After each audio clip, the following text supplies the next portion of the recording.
Hello guys, আসসালামু আলাইকুম। আপনারা কেমন আছেন? আলহামদুলিল্লাহ আমি ভালো আছি। আবার বলা যায় ভালো নেই। আমার প্রচণ্ড ঠান্ডা লেগেছে। প্রচণ্ড কাশি হচ্ছে এবং ঠান্ডা প্রচুর। তাই আসলে এটা পুরোপুরি দেখাইতে আমি ভুলে গেছিলাম। সো এখন মনে পড়ছে, দ্রুত নিয়ে চলে আসছি মোবাইল। এখানে হচ্ছে আদা, গোলমরিচ, চিনি ৩ টা মিক্সড করে তারপরে হচ্ছে চুলায় সুন্দর করে জাল দিয়েছি। এটাকে ঘন করেছি। ঘন করার কারণ হচ্ছে প্রচণ্ড কাশি হচ্ছে। এটা খেলে আমার কাশিটা কমে যাবে।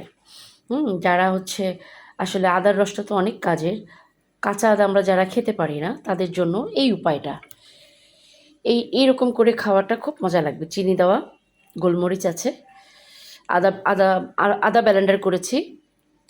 তারপরে হচ্ছে গোলমরিচ ব্লেন্ডার করেছি, করে এটা সুন্দর করে চুলায় দিয়ে ভালো করে জাল দিয়েছি। তারপরে পরিমাণ পর্যন্ত চিনি দিয়েছি, যতটুক যে যেরকম মিষ্টি পছন্দ করে।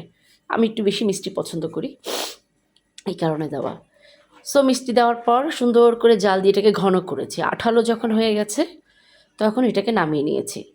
আর সত্যি কথা বলতে আমার ভিডিওটা প্রথম থেকে করা উচিত ছিল, এর জন্য আমি ক্ষমা চাচ্ছি। আমি আমার কাশিতেই আমি টেনশনে ভুলে গেছি যে আমার এত কাশি হচ্ছিল যে আমি আসলে ব্যালেন্স করতে পারছিলাম না। তো এখন মনে পড়েছে, দ্রুত নিয়ে চলে আসছি যে ছোট একটা ভিডিও হয়ে যাক, অন্তত পুরোপুরি না দেখাতে পারি, জিনিসটা তো দেখাতে পারি যে কীভাবে তৈরি করেছি। হ্যাঁ, হচ্ছে এই, আপনারা বুঝতে পেরেছেন আমি কি বলেছি? এটা সুন্দর করে আদাটা ব্লেন্ডার করতে হবে, আদার সাথে কিছু গোলমরিচ ব্লেন্ডার করতে হবে। আদা গোলমরিচ একসাথে ব্লেন্ডার করবেন। করার পর একটা লোহার কড়াইতে হোক বা এমনি যে কোনো কড়াইতে হোক, ভালো একটা সুন্দর কড়াইতে এটাকে ভালো করে জাল দিবেন।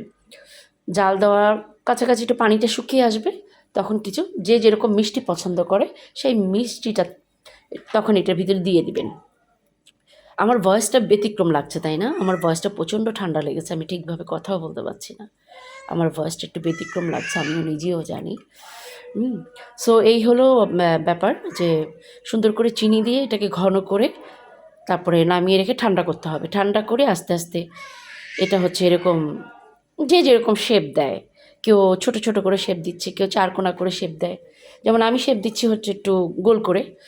এটাকে আমি কি করব, দুধ আছে, পাউডার দুধে দিয়ে একটুখানি এটাকে মিক্সড করে নিব। তাহলে এটা পরবর্তীতে আর আঠালো ভাবটা থাকবে না। সরাসরি এখন যেমন হাতে লেগে যাচ্ছে, তখন হাতে লাগবে না এই জিনিসটা। সো আমার এখন ঘরে দুধ নাই, দুধ আনতে পাঠিয়েছি। আনার পর আমি বাকিটা আবার দেখাবো কীভাবে আমি দুধ।